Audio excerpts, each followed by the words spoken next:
Tell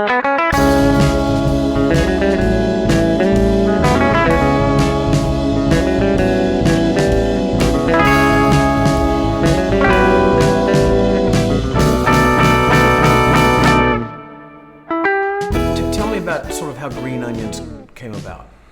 Well, Jim had hired us, I don't know if he hired us or whatever he did, he asked us would we come in on a Sunday to do something that we never do, is basically demos. And he said, hey, I've got this artist, I want to get some tracks on, I want to hear him on record. He was thinking about maybe signing him, but he wanted to hear him first. Okay. And so we went in on a Sunday, and the artist didn't come into the studio. So we were all ready to go, instruments ready to go, the tape machine was ready to roll, and he never did show up.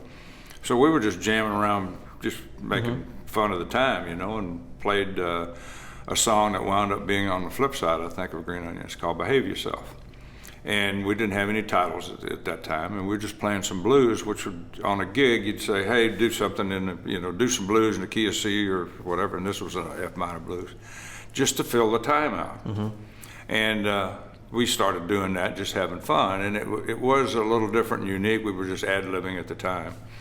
And so when we got through, we're all laughing, and you can hear it on tape. We got through, and we just laughed and said, that was a lot of fun, or something like that. And Jim Stewart got on the talkback and said, hey guys, come in here and listen to this. And we were dumbfounded. You recorded that? And he said, well, I heard you guys warming up with it, and he said the machine was ready to go, and I said, I just reached over and pushed the button. And he had us come in, and he said, Jim Stewart said, if we did decide to put something like this out, have you got anything we could put on the B-side? Because in those days, 45s had to have an A-side and a B-side. You couldn't put out one side, you had to have both. And we just looked dumbfounded, really, I think. It was the way I remember it. Yeah. We didn't have anything. And I finally looked at Booker and I said, you played me a riff about 2 weeks ago you thought might be a good riff for a song. Do you remember that riff? And he said, I don't know, come down to the organ, I'll play it and see if that's it. And sure enough, that was it. And I said, that's the one. 3 cuts later, we had Green Onions.